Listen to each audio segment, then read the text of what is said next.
Aujourd'hui, je vais parler du dernier The Grudge. Donc aujourd'hui, je vais parler du dernier The Grudge. Celui-là, c'est un peu mon préféré parce que The Grudge 3, The Grudge 3 en fait nous offre plus que les deux premiers. Il y a beaucoup de détails, il y a beaucoup de, il y a beaucoup de choses à raconter, il y a beaucoup de choses qui sont précisées dans The Grudge 3. Et le 3 est beaucoup plus, il est beaucoup plus sauvage et beaucoup plus violent. C'est vraiment un film qui est beaucoup plus violent et beaucoup plus sauvage que les deux premiers. C'est un peu le principe quand tu fais une série de films. Quand tu fais une série de films, le suivant doit toujours être plus violent, plus agressif que les premiers. Mais celui-là, je le trouve vraiment beaucoup plus sauvage et beaucoup plus violent que les deux premiers, beaucoup plus agressif aussi. Il y a beaucoup de beaux détails, comme par exemple, il y a ce détail principalement où il y a une jeune femme.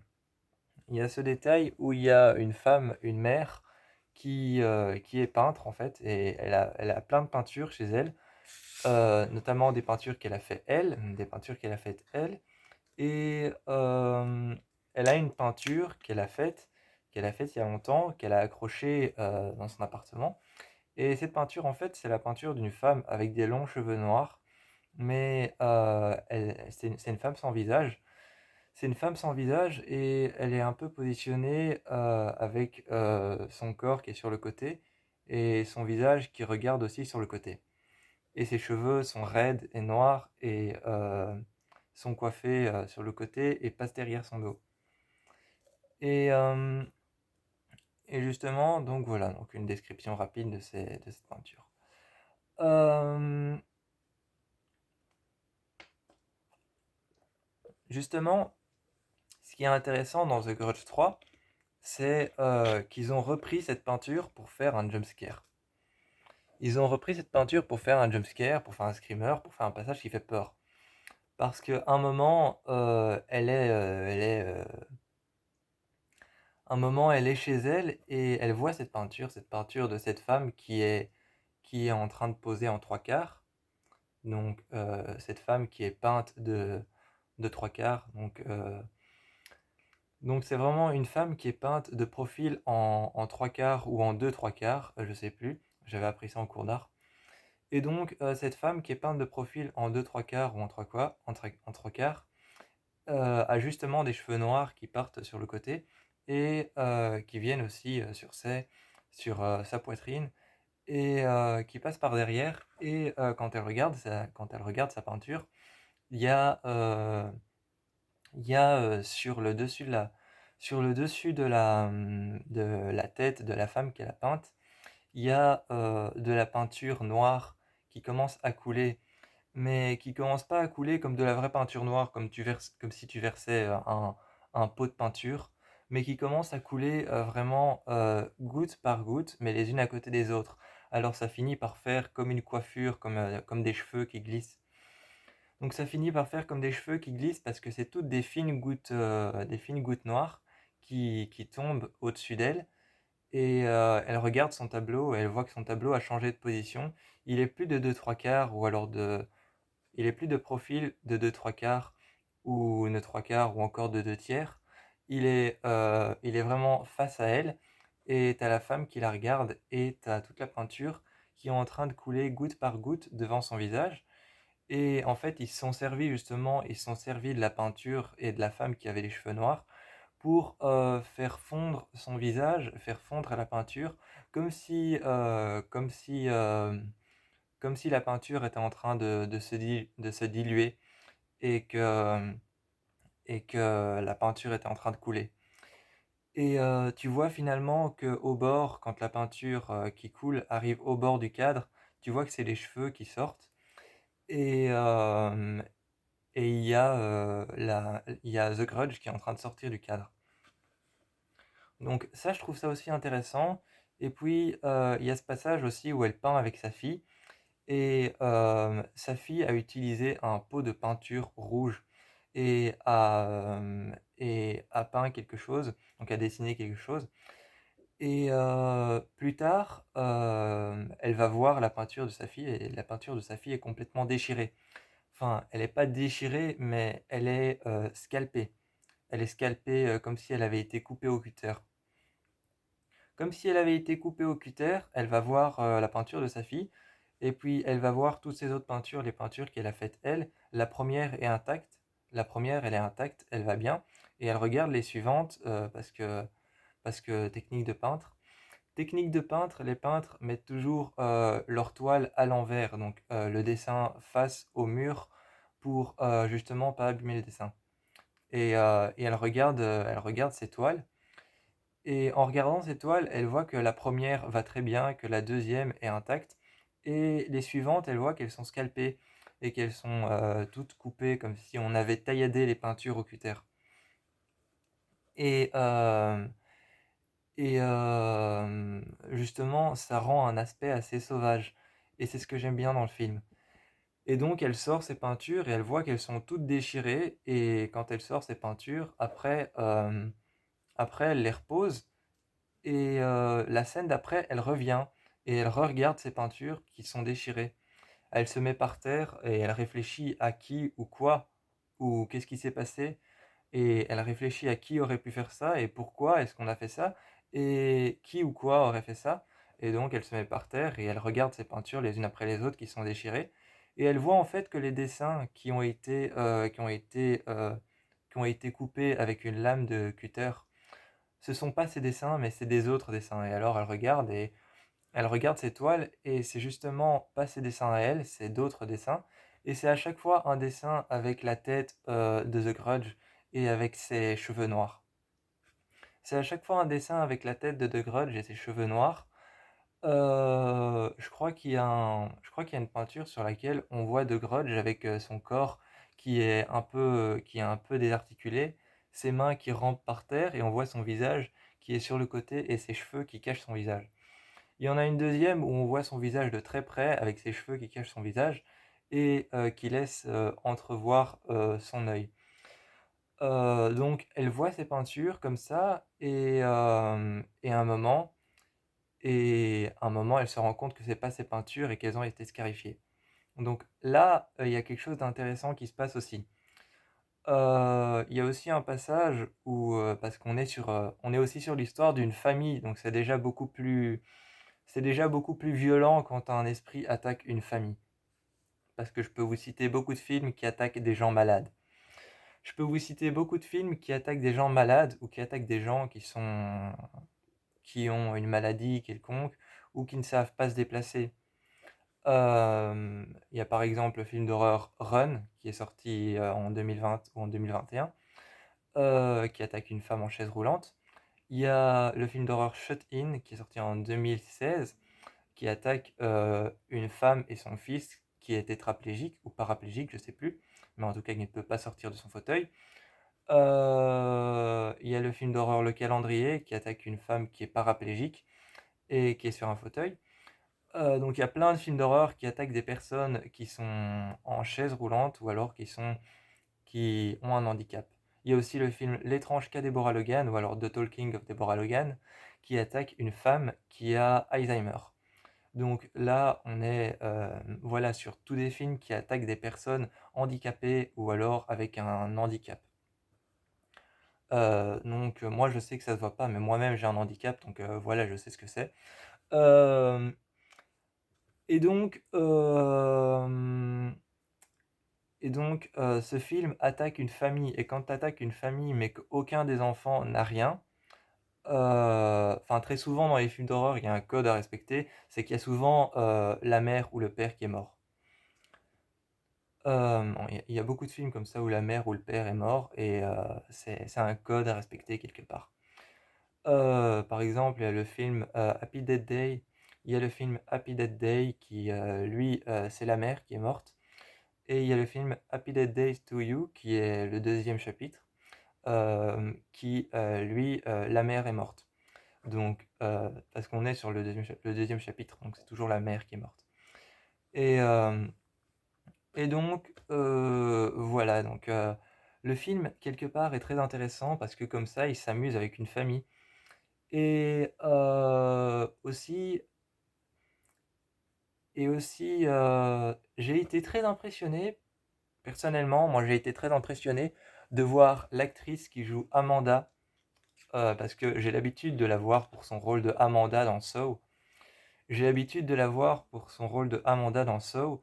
Et là, l'actrice de Amanda, je l'ai vue apparaître dans le film justement pour le rôle d'une psychologue, d'une thérapeute pour enfants, d'une psychologue qui travaille dans un hôpital psychiatrique. Et l'enfant qui a vécu tout ça, en fait, a été mis dans un hôpital psychiatrique et elle le soigne, elle le traite et elle essaye de comprendre ce qui s'est passé avec sa famille. Et, euh, et aussi, le film est intéressant en soi parce que le film est bien fait en soi parce que au lieu de jouer avec quelque chose de terrifiant, au lieu de faire un truc où, par exemple, Sam Raimi, au lieu de faire un truc dans le truc, au lieu de faire quelque chose où Sam Raimi aurait pu très bien filmer l'intérieur de la pièce capitonnée, oui, parce qu'ils ont foutu l'enfant d'une pièce capitonnée, ils ont mis le jeune enfant quand même, le jeune enfant qui n'a que 13 ans, je pense. Il a que 13 ans ou 14 ans et ils l'ont mis dans une pièce blanche capitonnée pour les fous. C'est un film d'horreur, hein. C'est un film d'horreur, donc on ne respecte pas les genres on ne respecte pas les genres et les codes. Hmm. Mais au lieu de faire un truc où la caméra serait à l'intérieur de la chambre et ce petit enfant à l'intérieur de la pièce capitonnée, au lieu de faire un truc où la caméra est à l'intérieur de la chambre et filme l'enfant et il voit genre au-dessus de lui des cheveux noirs qui sortent d'un coussin capitonné et qui glissent contre le mur et qui arrivent vers lui. Et finalement, tu as The Grudge qui se lève devant lui. C'est quelque chose d'hypothétique, hein, que je raconte. C'est quelque chose d'hypothétique, hein, ça n'existe pas dans le film, hein, ça n'a pas été mis dans le film, c'est une hypothèse qui vient de moi. Donc au lieu de faire dans un coin des cheveux noirs qui glissent sur les murs capitonnés et qui apparaissent sur le sol, et finalement The Grudge qui se lève devant lui et qui commence à le tuer à l'intérieur, où on voit The Grudge qui le tue, ils ont fait un truc où sur les caméras de surveillance, on voit uniquement l'enfant qui se fait balancer contre le mur et on voit son bras qui, au lieu de se plier comme ça, se plie dans l'autre sens et sa jambe qui se fait péter et finalement, donc on voit l'enfant se faire jeter contre le mur, et puis jeter contre l'autre mur, et jeter contre l'autre mur. Et finalement, il se fait jeter contre son lit. Et quand il est jeté contre son lit, on voit qu'il est mort et étendu par terre. Et c'est le lendemain. Et c'est justement le lendemain qu'on regarde les caméras de surveillance et qu'on voit son corps qui est jeté dans tous les coins de la pièce. Puis ensuite jeté sur son lit. Et quand il est par terre sur son lit, il est mort. Et quand on vient ouvrir la porte, justement, il y a plein de sang partout. Et t'as la psychologue qui dit, mais enfin, c'est pas possible, il allait bien et il était en bonne santé quand je suis venu le voir la dernière fois. Donc, il y a de la recherche dans The Grudge 3. Et aussi, il y a ce passage où la psychologue, après avoir vu ça, commence à mener une enquête sur tout ce qui s'est passé. Elle commence à mener une enquête sur tout ce qui s'est passé et, euh, et dans un couloir, elle est dans un long couloir avec une dizaine de portes qui se font face. Et au bout du couloir, il y a un lampadaire, un long lampadaire blanc qui est en train de grésiller. Et justement, sur le plafond du couloir, il y a plusieurs lampadaires de la même taille qui sont allumés mais qui ne grésillent pas. Et elle se retourne et elle voit ce lampadaire qui grésille. Et ensuite, elle entend le bruit que fait The Grudge. Et là, elle se retourne et le lampadaire grésille plusieurs fois. Puis tu vois apparaître une forme. Tu vois apparaître The Grudge debout. Et là, tu as un lampadaire qui saute. Et donc, tu as le noir qui s'avance. Donc, tu as l'obscurité qui s'avance. Tu as les ténèbres qui s'avancent. Et puis, tu as le troisième qui saute. Et tu as l'obscurité, les ténèbres, le noir qui s'avance. et t'as le quatrième et le cinquième qui sautent, et à chaque fois que le noir s'avance, à chaque fois qu'il y a l'obscurité qui s'avance, dans l'obscurité, tu vois, mais juste devant, juste avant qu'il fasse noir, juste avant, tu vois la forme de The Grudge, et finalement, elle lui arrive ici, juste à côté de la tête, et, euh, et elle est contre la porte, et c'est des portes blindées en métal.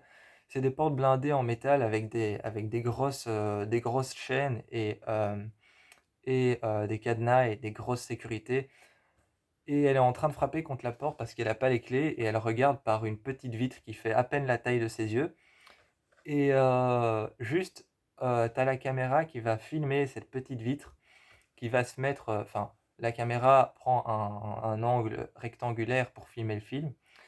Pour filmer le film, la caméra, elle prend un angle rectangulaire, mais elle se met juste dans l'espace, elle se met assez fort dans l'espace rectangulaire de la fenêtre, mais pas au niveau de cadrer tout bord à bord, de donner l'impression qu'on est dans une autre pièce et que la vitre, c'est finalement l'écran que tu regardes.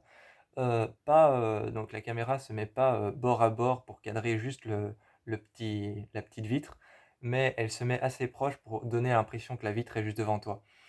Et là, tu vois qu'elle meurt, et donc ce truc de rapprochement avec les lampadaires qui explosent et le noir qui se rapproche de plus en plus, et avec The Grudge qui finalement lui arrive ici, c'est intéressant aussi, et c'est super bien fait.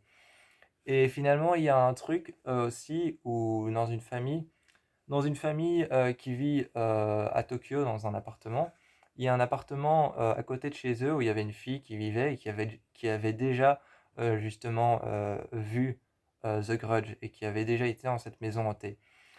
Et elle serait apparemment toujours hantée et devenue complètement folle. Et elle serait devenue complètement folle. Et il y a un passage où elle a sa capuche qui est vraiment comme ça sur sa tête.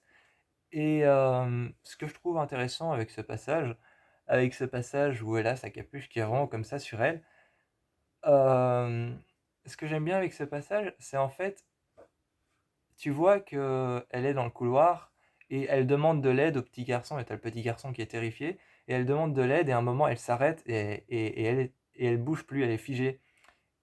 Et, et tu vois qu'il y a des cheveux noirs qui apparaissent derrière. Parce que justement, là derrière ma nuque, il fait sombre, il fait so. Là, là derrière ma nuque, dans mon dos, sous mon pull, là en dessous, il fait noir. Donc il n'y a pas de lumière. Et justement, ils ont joué avec ça, ils ont pris ça, ils ont pris cet endroit-là pour faire apparaître The Grudge. Et comme dans la nuque de cette fille, comme chez moi maintenant, là dans ma nuque il fait noir, et sous mon pull il fait noir, et bien justement il y a des cheveux noirs qui apparaissent et qui glissent sur son corps, et tu vois deux mains qui sortent d'en dessous de sa capuche, et qui la prennent comme ça, et qui lui enlèvent, qui la tirent vers l'arrière. Et je sais pas comment ils ont fait ça, mais ils ont réussi à faire disparaître la fille dans son pull. Et c'est juste terrifiant. Et finalement, quand le gamin voit que le pull est vide, il le prend et il le regarde, et il voit que le pull devient un peu plus solide. Et il y a il y a la tête de The Grudge qui sort de la capuche et qui regarde l'enfant, et finalement, là, c'est la fin du film. Et donc voilà, donc je trouve que The Grudge 3 est plutôt pas mal, et que c'est un peu mon préféré. Je vous fais plein de bisous, et je vous encourage à aller voir The Grudge 3.